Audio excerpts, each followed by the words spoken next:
Le lendemain matin, ils m'ont pris à 4 et ils m'ont jeté dans un jardin en plein soleil.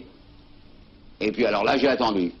Je voyais rien venir, il était déjà au moins 5 heures du soir. Et à un moment donné, il y a un soldat japonais qui est passé. Quand il m'a vu, il m'a retourné, il a vu que je bougeais, et il a pris son fusil, il l'a appuyé ici sur le côté droit, puis il a tiré. J'ai fermé les yeux, puis il a tiré. Et comme un fait exprès, si vous voulez, le fusil était français, une balle russe, ou le fusil était russe et une balle française, il y avait une différence d'1 millimètre, la balle n'est pas partie.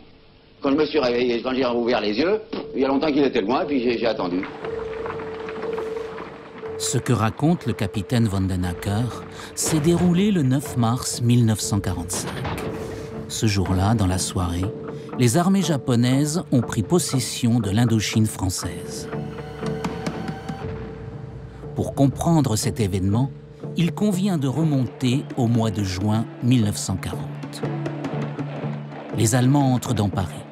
La France, qui était sortie victorieuse de la Grande Guerre et qui, il y a quelques mois encore, n'était pas loin de croire qu'elle possédait la plus puissante armée du monde, vient d'être défaite par les forces du Reich.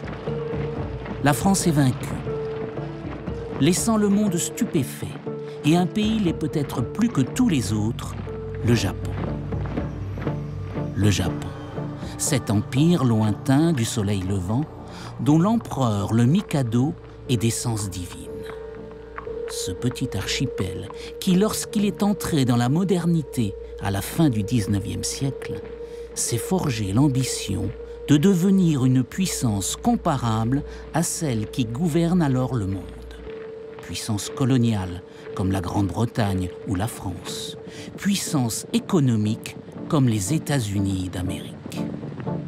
En 1895, avec l'annexion de Taïwan, puis en 1905, avec sa victoire contre la Russie, le Japon entame sa conquête de l'Asie.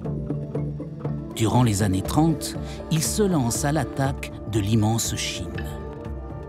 Avec une violence inouïe, il occupe progressivement sa partie orientale et méridionale. Il pourrait ne pas s'arrêter là, mais plus au sud, c'est l'Indochine, territoire appartenant à la France, puissance alliée des Chinois, avec laquelle le Japon, jusqu'ici, n'a jamais osé entrer en conflit.